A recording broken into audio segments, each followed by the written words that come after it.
Ah bonjour, bienvenue dans cette nouvelle vidéo. Qu'est-ce que je suis content de vous retrouver. Ça fait un petit moment que je me suis pas retrouvé à cette table là, ça doit dater de décembre. Et ça fait plaisir, je me sens à l'aise ici, hein, comme si on avait tourné une vidéo par jour ici. Toujours le café, bref, vraiment je suis aux anges là. Je peux pas dire mieux. Quelle est cette vidéo? Qu'est-ce que c'est que ce truc là? Je vous explique. Depuis le début 2025 là, je me suis donné un petit challenge en off comme ça, de moi à moi-même. J'ai envie de lire un bouquin par jour. Alors, c'est pas forcément un bouquin par jour, parfois c'est 3 bouquins en un jour, puis 2 jours sans en lire. Mais en tout cas, à la fin de l'année, j'aimerais avoir lu 365 bouquins. Pour l'instant, je suis à jour. On est le 9 février et j'ai lu effectivement 38 lectures. 39? Oh, je ne sais plus. En tout cas, voilà, juste aujourd'hui, j'ai pas encore lu, mais sinon, je suis à jour. Ce qui fait que, sur 40 lectures depuis le début janvier, il y a forcément quelques coups de cœur qui sont ressortis, et en vérité, il y a 10 titres dont j'aimerais vous parler, et j'ai décidé de les réunir en une seule vidéo, en condensé comme ça. Il y a du comics, il y a de la BD, il y a du manga, si je dis pas de conneries. Il y a 2 mangas, 6 BD, et 2 comics. Comme quoi la chaîne a vraiment changé de direction. Et ben on va commencer par une BD, évidemment, le top 10, hein, parce que je les ai classés, évidemment, top 10, et on va aller jusqu'à mon coup de cœur de ce début d'année. Mais en top 10, une autrice française, Lucie Brion, avec Happy Endings. Happy Endings, c'est sorti chez Sarbacane. Et qu'est-ce que c'est que ce truc? Ça va nous raconter plusieurs histoires. En réalité, on en a 3 qui n'ont pas du tout la même longueur. Une première histoire sur un début de romance, voilà, entre un modèle photo nu et l'artiste qui le peint. Une deuxième histoire bien plus longue, avec 2 voyageurs temporels qui vont être coincés dans une époque qui n'est pas la leur et qui vont devoir finalement s'acclimater. Et puis une dernière histoire un peu particulière sur un décoreur, un pleureur de tombes. Voilà, c'est ça. Et en gros, Happy Endings, ça porte bien son nom, le but c'est que tout simplement à la fin il y ait une bonne fin, simplement, un happy end. Et c'est quelque chose que j'avais demandé à Noël, c'est donc un cadeau de Noël. Et pourquoi je voulais ça? Parce que parfois, quand t'es en train de lire des trucs un peu lourds, t'as envie de quelque chose de plus léger. Et c'est un peu la roulette russe en vrai, tu vas dans ta bibliothèque, tu te dis ça doit être plus léger, ça doit être, etc. Mais en vrai t'en sais rien, tu les as pas lus. Là, le propos est très clair. Dès le début, on me dit ça va bien se finir. Et ça fait du bien. Ça fait du bien. Du coup, je l'ai lu à un moment où j'avais besoin d'histoires qui finissent bien. Quand ton histoire à toi finit pas bien, bah elle, oui. Et ça remonte le moral de ouf. Ça fait extrêmement bien son taf. C'est très mignon. Je me suis pas renseigné sur les coulisses de la création, mais ça m'étonnerait pas que ce soit 3 histoires qui avaient aucune vocation à être condensées ensemble. Peut-être que je me trompe. Mais c'est vrai que le voyageur temporel, enfin les voyageurs temporels, vraiment ça prend, je pense, 80% du bouquin, et puis on a 10% et 10%. La première histoire est celle qui m'a le plus ému, plus touché, il y a une sensation de vrai, et puis un rapport à l'art, etc. La dernière un peu moins touchée, et puis quand même les voyageurs temporels, on est clairement dans la SF que j'aime, donc très mignon, c'est mignon tout plein. On est sur, alors pas du noir et blanc, mais vous allez voir, regardez, on est quasiment sur du noir et blanc avec à chaque fois des teintes de couleurs un peu pastel qui viennent tout simplement donner un peu de peps, donner un peu de couleur, donner un peu de joie et surtout un ton à ces histoires avec là, tu vois, le ton un peu orangé. Bah, c'est carrément ma cam. Bref, ça c'était le premier petit coup de cœur pour Happy Endings. Je l'ai mis 10e parce que c'est pas non plus l'histoire qui va me marquer à vie, mais c'est une histoire qui arrive au bon moment, et ça, vous le savez, ça fait extrêmement plaisir. Pour le deuxième bouquin, on part dans du comics. Je vais vous parler de Almudena, le temps d'un été, qui est paru dans la collection Waves chez Delcourt, et en vrai, c'était la bonne surprise, parce que la collection Waves, en gros, elle se destine principalement à du young adulte, et Almudena, bah, c'était un peu ça. On va suivre une adolescente qui a 15 ans, bientôt 16, qui s'est toujours posé la question de qui était son père. Son père, il s'est barré, voilà, quand elle était toute petite. Elle l'a jamais connu. Et elle vit uniquement avec sa mère, avec qui elle a une relation assez fusionnelle. Mais sa mère, elle a une passion pour la danse, et elle va partir pour une tournée. Et elle peut pas amener sa fille. Et elle a pas d'autre choix, vu qu'elle a que 15 balais, mais elle a pas d'autre choix que de laisser sa fille dans les mains de son père. Elle va l'emmener dans le quartier de son père, et Almudena, elle est pas du tout ravie à l'idée d'aller là-bas, parce que c'est un père qu'elle ne connaît pas, qu'elle a pas vraiment envie de rencontrer. Et en fait, elle va être plongée dans la culture guatémaltèque de son papa, qui parle que espagnol. Voilà. Il a que quelques notions d'anglais, mais c'est vraiment très peu. Et il va y avoir un peu ce dialogue de sourds. Comment est-ce qu'on construit une relation déjà avec un père qui était absent depuis une bonne dizaine d'années. Comment est-ce que quelle est la force du langage? Comment est-ce qu'on peut passer à côté de ça? Comment est-ce qu'on gère l'inconnu aussi, puisqu'il va y avoir son père, mais il va y avoir tout un paysage qui va se dessiner autour de ça. Donc le temps d'un été. Elle doit rester 2 mois là-bas, et c'est le temps d'un été. J'ai adoré cette histoire. De toute façon, si c'est dans les coups de cœur, vous vous en doutez, j'ai adoré cette histoire. Mais on va suivre donc cette gamine qui est ultra attachante. Ultra attachante, t'as juste envie qu'elle aille bien, tu vois. Et son père aussi est attachant. Mais il va y avoir plein de personnages, évidemment. On va avoir plein de questions que se posent les jeunes à cette époque-là, donc sur la quête d'identité, mais aussi sur l'orientation sexuelle. On va avoir un personnage gay, une personnage lesbienne également. Et tout ça, c'est aussi reflété par le fait que Mar Julia, qui est la illustratrice, désolé si je me trompe dans les termes, est non-genrée. Donc en fait, ça joue énormément. Et puis on a Samuel Thier, donc, qui est l'auteur de ce bouquin, qui lui-même est un fils d'immigrés, etc., dont la langue natale est un peu compliquée, etc. Donc vraiment, tu sens qu'ils ont mis vraiment de leur ADN dedans, et en fait, ça se sent, c'est honnête. Voilà, c'est juste honnête de bout à bout. Ça essaye pas de réinventer quoi que ce soit, c'est juste un bonbon. J'ai très envie de le faire lire à des ados, moi-même qui travaille avec des adolescents qui sont un tout petit peu plus jeunes que ça, et qui ont entre 11 et 14 ans. Bon là, elle a 15-16 ans, mais franchement, je trouve que c'est vraiment le genre de bouquin à lire au lycée quand on est en plein dans ces questionnements. C'est trop bien. Voilà. Je vais donner une vraie chance à Waves. Ça, c'est Delcourt qui me l'a envoyé. Et franchement, je les remercie, parce que sans ça, je pense pas que j'y serais allé de moi-même, et je serais passé à côté de quelque chose. En 8ème position, il faut que je parle d'un bouquin, et ironiquement, il s'appelle 9. Ouais, je sais. C'est un peu con, j'aurais pu faire un effort, j'aurais pu le mettre 9ème, mais figurez-vous qu'il est 8ème dans ce petit classement. Je l'ai lu il y a un moment, au cours du mois de janvier, tout début du mois de janvier. C'est un bouquin qu'on m'a beaucoup conseillé, surtout les collègues qui ont des chaînes YouTube. C'est écrit par Pelaez, dessiné par Grabowski, et c'est donc une histoire de SF. On va suivre le personnage de Johnny, qui est persuadé que sa copine aurait dû mourir dans un accident de voiture au moment où il te parle. Genre, il te dit, je sais pas comment elle a fait pour survivre, je sais qu'à ce moment-là, elle aurait dû mourir, et en fait, il va raconter à tout le monde qu'il a fait un voyage en tant qu'astronaute, que ça s'est mal passé, et qu'il a été replongé des années auparavant, et il a pu corriger certaines erreurs, dont le fait de sauver sa copine de l'époque. Mais du coup, il a une idée en tête.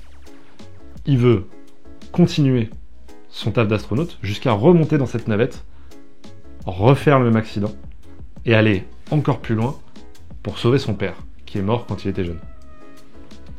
Donc, en fait, on va suivre tout un bordel temporel, ce qui a beaucoup déconcerté les gens, mais qui va permettre, ou non, à Johnny de sauver les gens qu'il aime. Franchement, j'avais peur d'y aller parce que je me disais, ça va être un bordel, faut être concentré, etc. En vrai, j'ai pas trop ressenti ça. J'ai trouvé que c'était assez logique. Le truc qui est un peu perturbant, c'est que t'arrives pas au moment du premier accident, mais après le premier accident, au moment où il est déjà remonté dans le temps.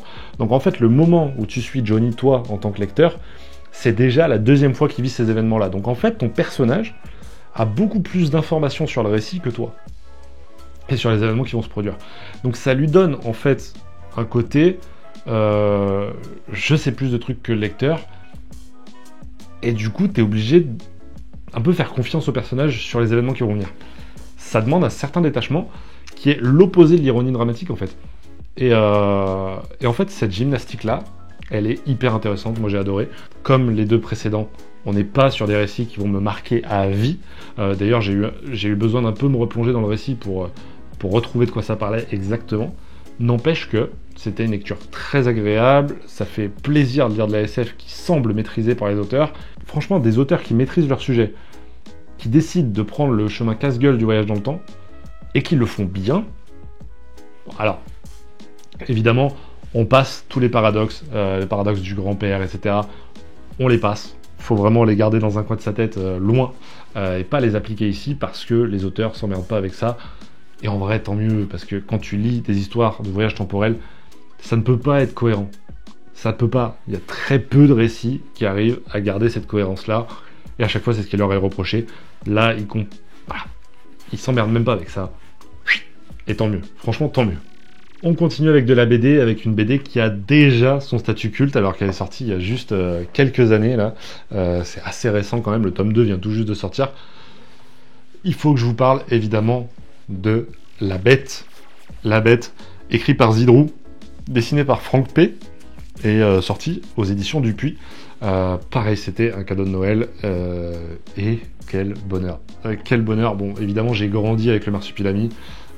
C'est une histoire qui va mettre en scène le Marsupilami, en tout cas, pas le Marsupilami qu'on connaît dans le dessin animé, mais un Marsupilami, tout simplement de son espèce. Ouais, j'ai grandi avec, et pour moi, c'était le dessin animé vraiment détente, avec le générique qui te reste en tête, etc. Et quand on m'a dit qu'il y avait une BD qui sortait il y a quelques années, qui vraiment prenait le truc au sérieux, c'est hyper intriguant. L'histoire, en gros, on va être plongé dans la Belgique des années 50, et on a, alors je sais pas si c'est des pirates, ou en tout cas voilà, des gens qui reviennent d'une expédition en Amérique du Sud, et qui ont capturé plein d'animaux, tout simplement des braconniers, qui vont les revendre, les tuer, les revendre leur peau, revendre tout ça. Et parmi les animaux qui ont été capturés, un marsupial un peu bizarre, avec une queue très longue, très musclée, c'est un marsupilami. Et donc on va suivre l'histoire de cette bête qui a été capturée, qui va réussir à s'enfuir et qui va aller se réfugier chez une famille qui a l'habitude, parce que le fils est comme ça, qui a l'habitude de recueillir des animaux. Et on va suivre cette belle histoire entre une bête sauvage et un enfant, tout ce qu'il y a de plus innocent. C'est que le début de l'histoire à ce moment-là, quand moi je finis de le lire. Je sais que le tome 2, dernier tome je crois, est sorti là en 2024. J'ai hâte d'avoir la suite de cette belle histoire parce que c'est super bien écrit. Et surtout, qu'est-ce que c'est beau! Qu'est-ce que c'est beau! J'ai adoré revoir le Marsupilami autrement.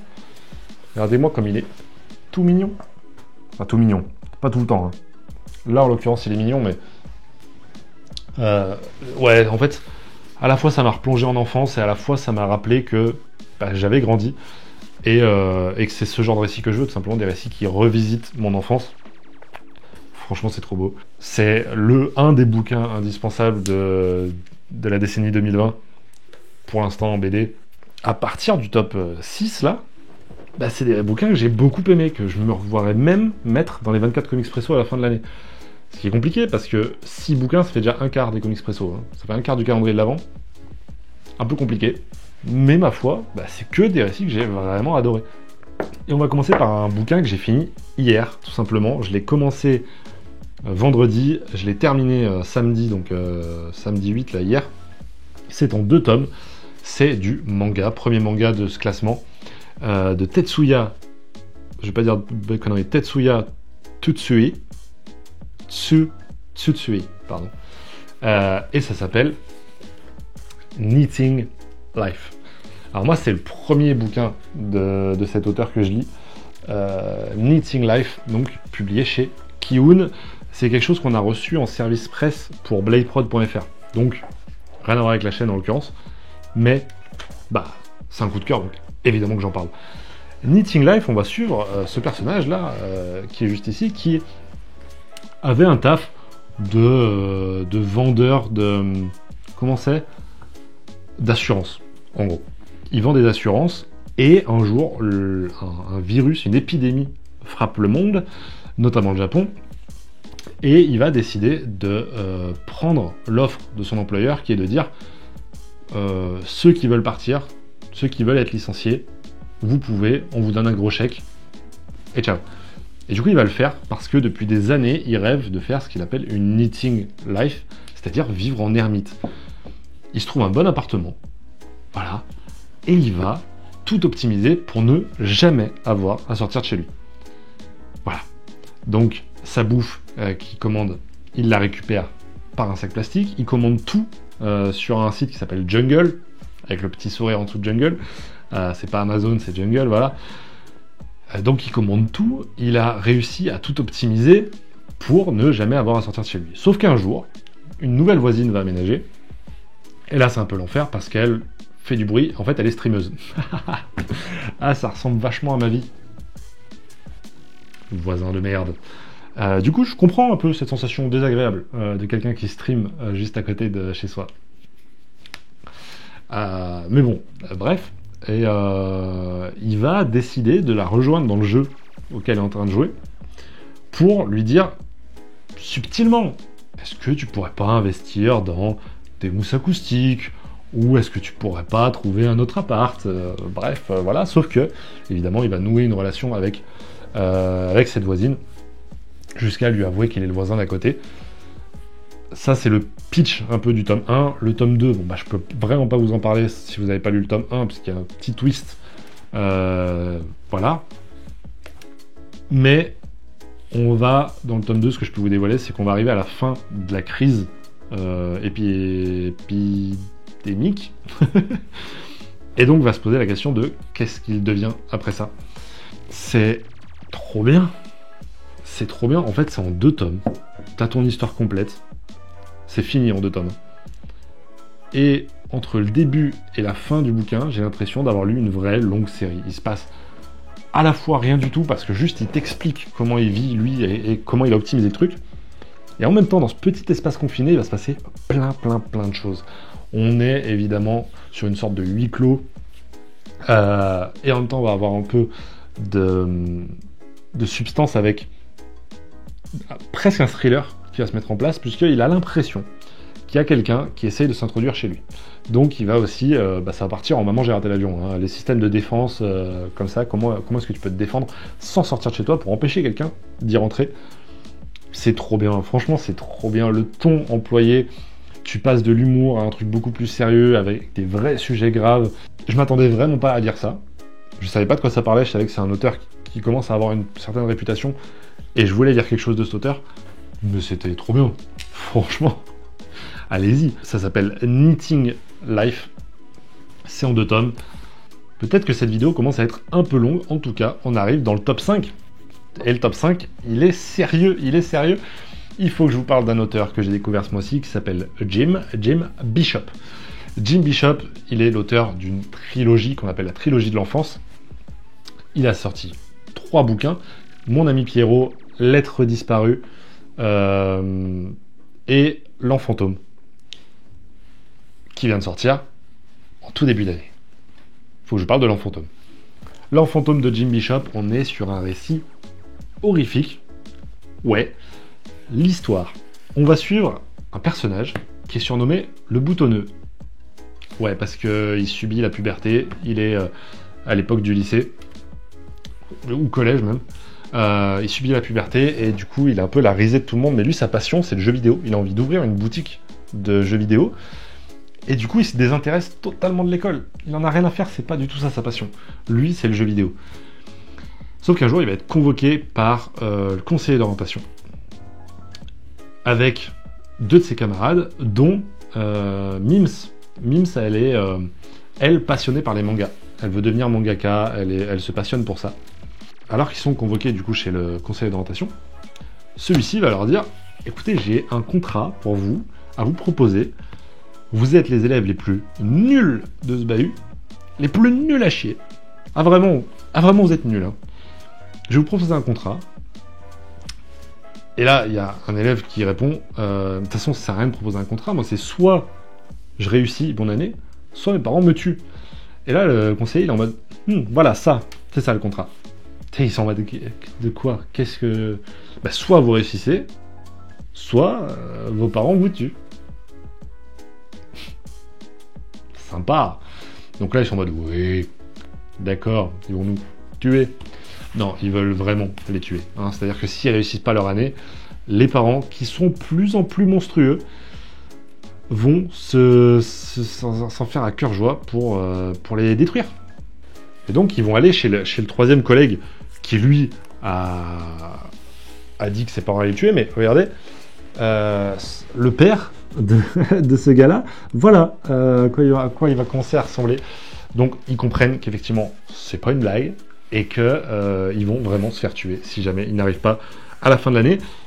Je vous cache pas ce qui va se passer à la fin de l'année, évidemment, mais il y a une deuxième partie dans ce bouquin qui est une deuxième histoire, un peu plus onirique, qui est liée, évidemment, hein, c'est lié à ça, mais je peux pas trop vous en parler parce que sinon ça spoil la première partie. L'Homme Fantôme, c'est trop bien, c'est de Jim Bishop, c'est quelqu'un qui vient vraiment explorer le médium, qui n'hésite pas à tenter plein de choses. Et il a réussi, c'est unique comme bouquin, vraiment. Il faut que vous alliez dessus parce que j'ai envie d'en discuter avec pas mal. Ouais, je pense que sur le Discord, si vous avez lu l'Enfant Fantôme là, vous allez sur le Discord, vous me taguez et je pense qu'on va pouvoir en parler un bon moment. Bon, évidemment, vous le savez, le week-end dernier, j'étais à Angoulême pour le FIBD.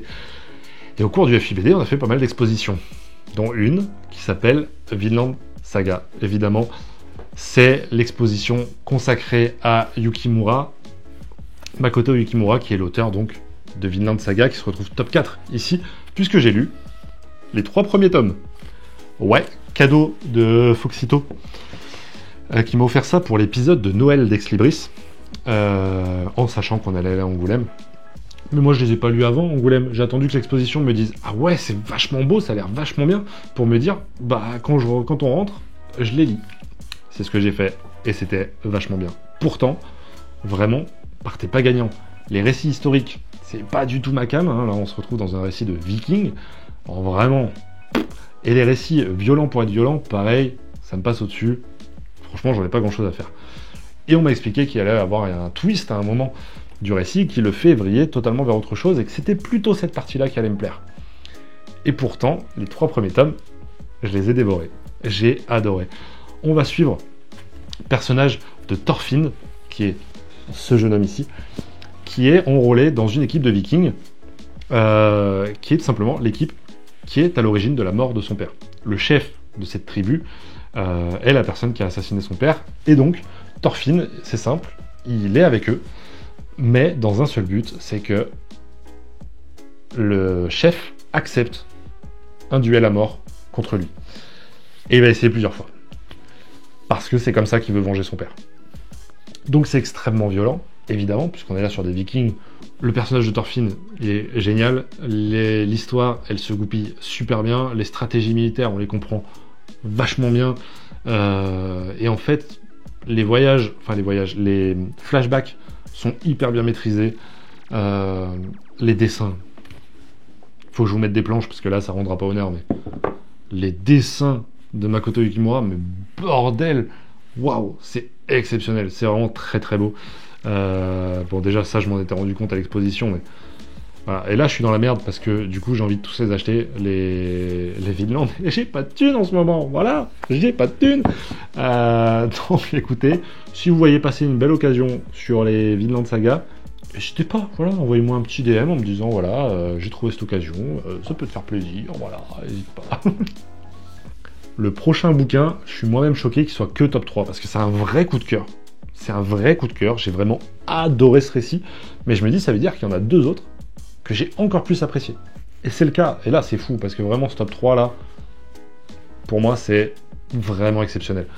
Et il faut que je vous parle d'un comics de Patrick Horvat, Beneath the Trees Where Nobody Sees.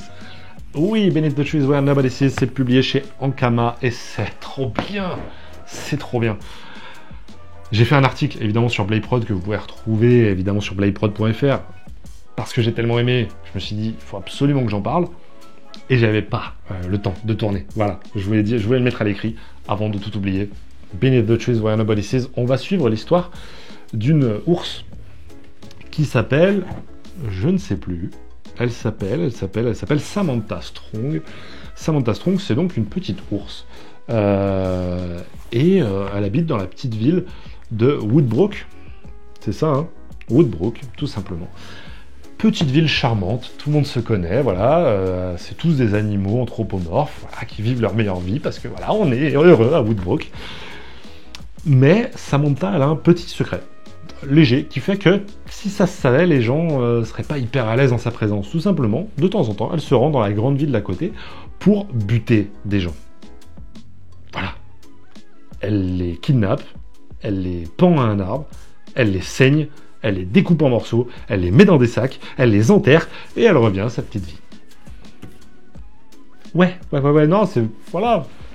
Mais elle a une règle, Samantha, une règle, elle est intransigeante là-dessus. On ne tue pas à Woodbrook. Non, parce que ça se saurait, et puis Woodbrook, c'est sa safe place, quoi, voilà. Quand elle est à Woodbrook, on pense pas boulot. Voilà. On pense pas découpage, machin, non. À Woodbrook, on se détend. Sauf qu'un jour, aux yeux de tout le monde, un cadavre est exposé. Et là, c'est la merde. Parce qu'a priori, il va y avoir enquête. Et si on enquête sur les personnages qui habitent à Woodbrook, on risque de tomber sur Samantha.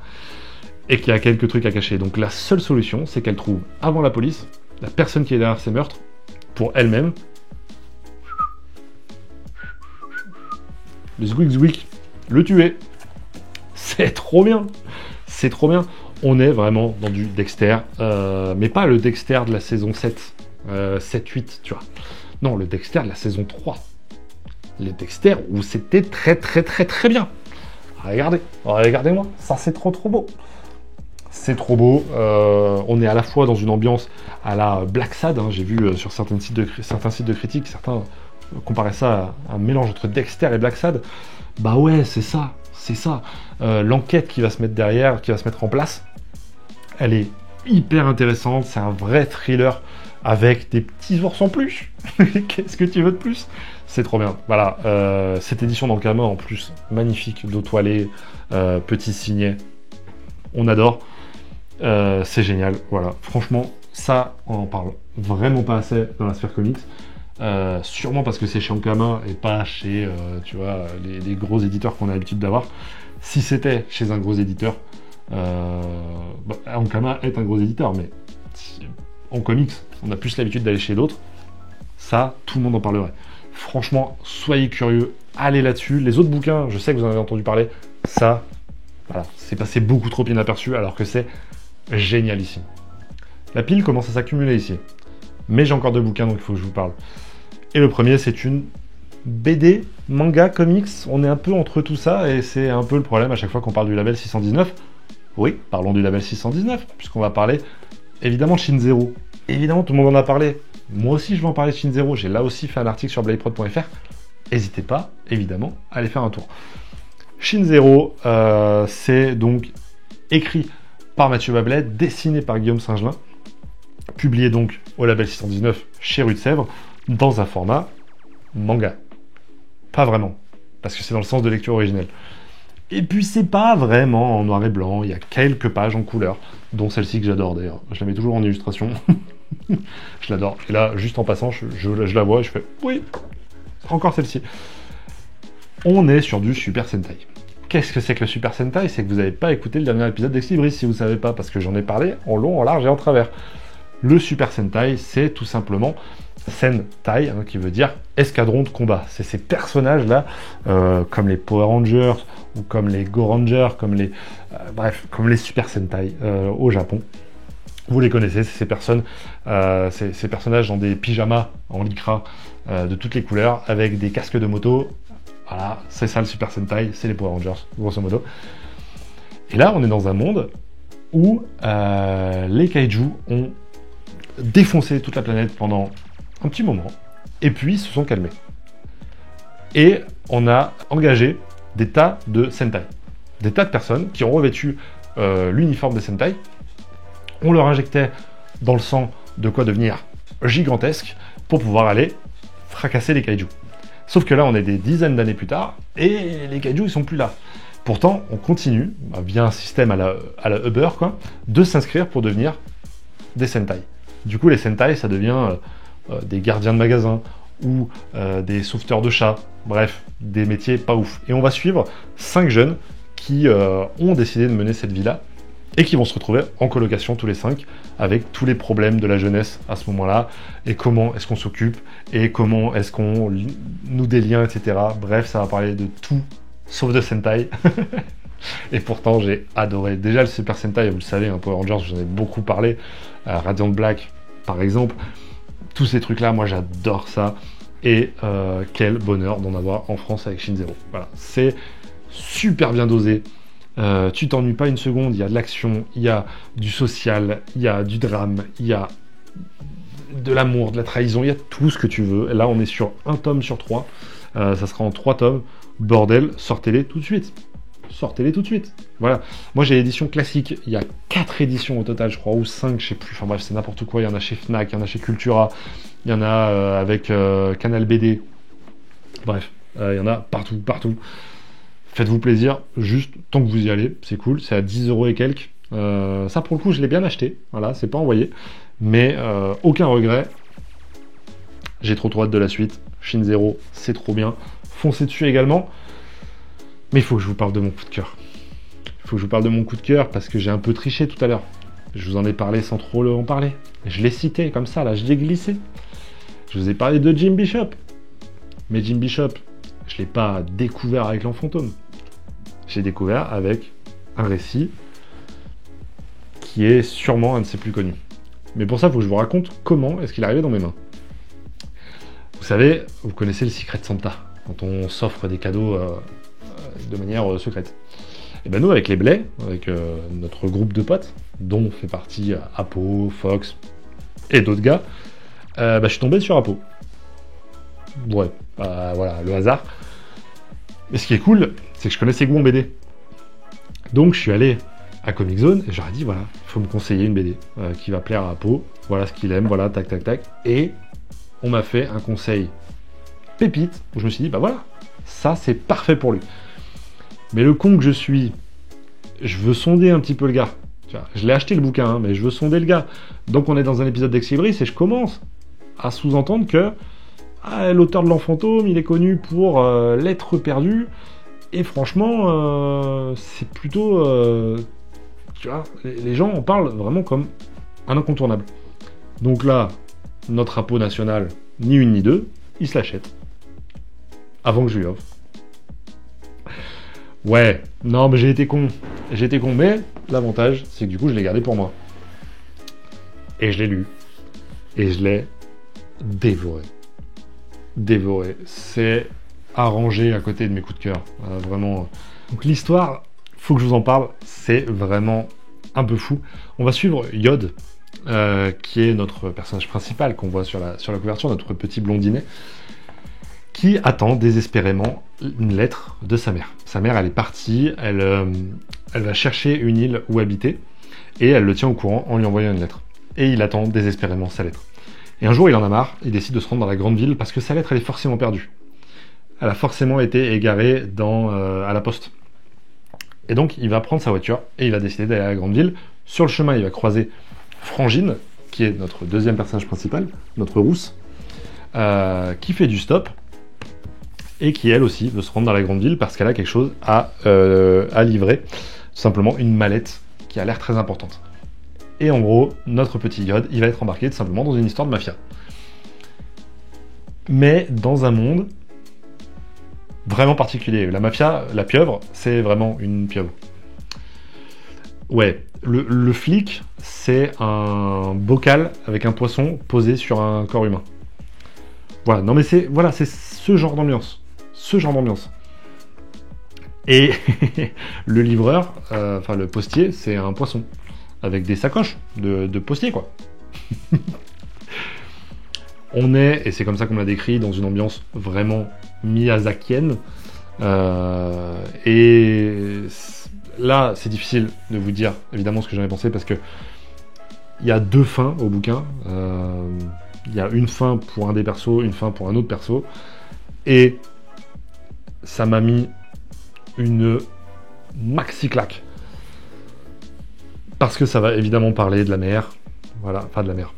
M-E-R-E. Enfin, pas que d'ailleurs, mais voilà, de la maman. C'est toujours un sujet qui me touche. Voilà. On peut faire ce qu'on veut, c'est un sujet qui me touche. On m'avait prévenu d'ailleurs, on m'avait dit, Lettre perdue, il faut que tu le lises, mais fais gaffe. J'y suis allé sans faire gaffe, et c'est tout ce que je veux, c'est tout ce que je souhaite. Je demande pas mieux. Et en vrai, c'est parfait, les récits qui te mettent des... C'est pas une claque, c'est un coup de poing en fait, tu vois.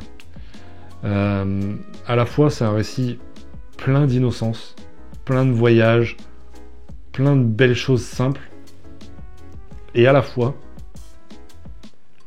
par le fait de les taire, les choses importantes ont encore plus d'impact. Je sais pas si c'est très clair ce que je dis, ça l'est vraiment pour moi, parce que dans ce récit, c'est l'absence qui prime en fait. Plus que ce qu'on te montre, c'est les absences des gens qui sont lourds de sens. Du coup, c'est pas un récit que tu peux lire comme ça à la volée, parce que c'est une belle histoire, c'est cool, l'histoire qu'on te raconte, elle est cool.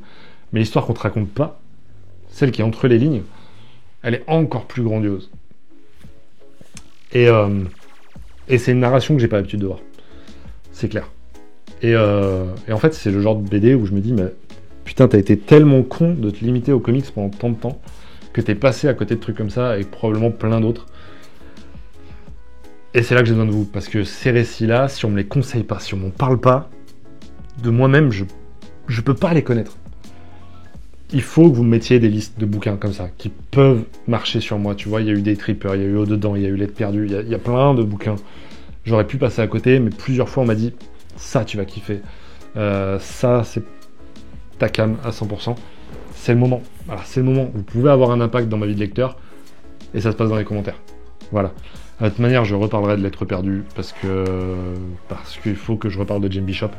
J'ai pas encore lu Mon ami Pierrot, le 3e de cette fameuse trilogie de l'enfance, mais ça ne saurait tarder, parce que, bordel, 2 coups de cœur sur 2 bouquins, le gars parvient. Voilà. J'espère que cette longue vidéo vous aura plu. Moi, ça a été toujours un plaisir de la tourner, parce que je parle avec le cœur. C'était peut-être un peu déconstruit, mais j'espère qu'elle vous aura plu. Si c'est le cas, n'hésitez pas à la liker, à la repartager, à commenter, bref, vous savez quoi faire. Nous, on se retrouve très bientôt pour une nouvelle vidéo. D'ici là, les amis, portez-vous bien, prenez soin de vos proches, et ciao tout le monde.